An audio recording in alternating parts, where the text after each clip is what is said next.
Tahimik ang gabi, walang buwan sa langit. May malamig na hangin dumadampi sa balat. Sa dulo ng baryo, may punong nakatayo. Matagal nang patay, pero tila humihinga pa rin ito. May bulong sa hangin, may yabag sa putik, at sa gitna ng dilim, narinig ko ang tinig.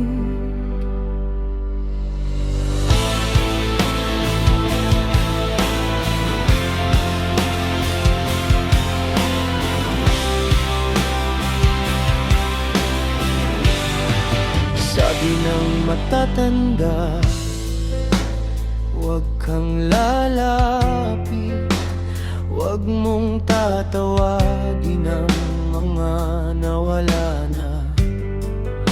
Kapag tumunog ang kampana, pagsapit ng gabi, umuwi ka bago ka pa mapansin nila.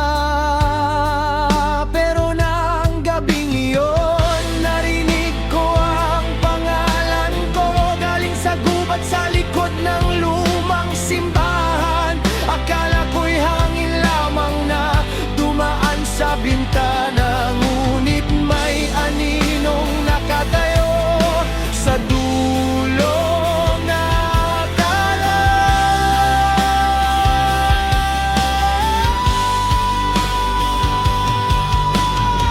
At kahit nanginginig ang aking mga kamay, may kung anong puwersang humihila sa akin. Parang may taong matagal ko nang hinihintay, parang may pusong ayaw akong pakawalan. At bakit sa bawat pagtalikod, naririnig ko ang iyong tinig?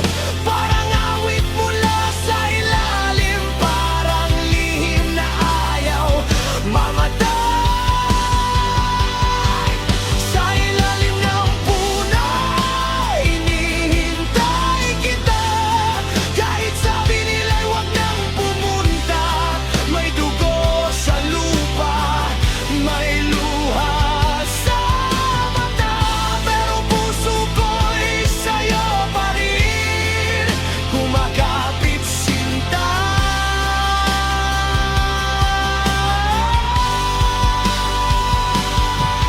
Kung ikaw ang halimaw sa dilim, ako'y lalapit kahit ako'y lamunin. Dahil mas nakakatakot ang mundong wala ka, kaysa sa gabing hindi na ako makauwi pa.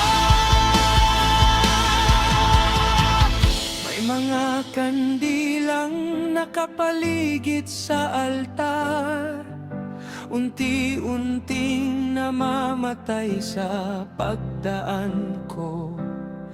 May mga lumang larawan sa dingding ng kapilya, at lahat ng mukha'y nakatingin sa akin.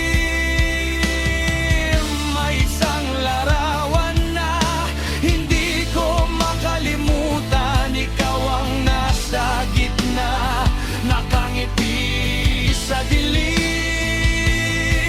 Sa ilalim ng larawan, may petsang nakaukit, taon bago pa tayo unang nagkita.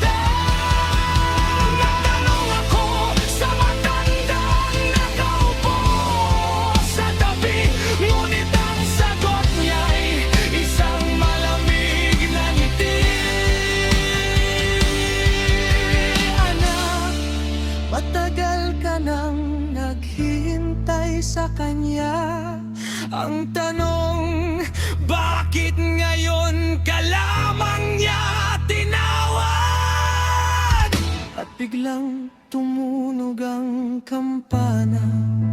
Isa, dalawa, tatlo, hanggang sa 12. Sa bawat tunog, palapit ng palapit. Taniya sa likuran ko, sa ilalim ng puno, hinihintay kita. Kahit alam kong wala ka ng pag-asa, may dugo sa lupa, may luha sa mata, pero puso ko'y sa'yo pa rin kumakapit sinta.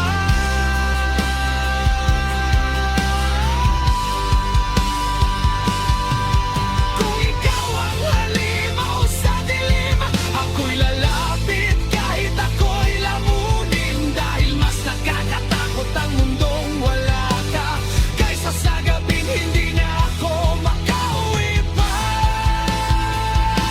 Huwag kang lilingon,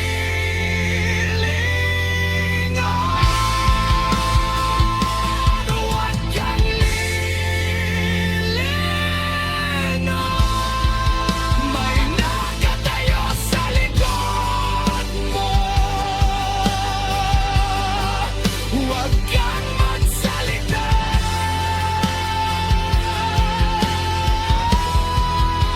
Naririnig ka niya.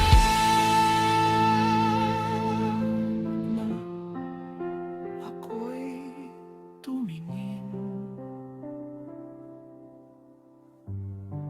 ikaw palang naroon, ngunit wala ng buhay sa iyo.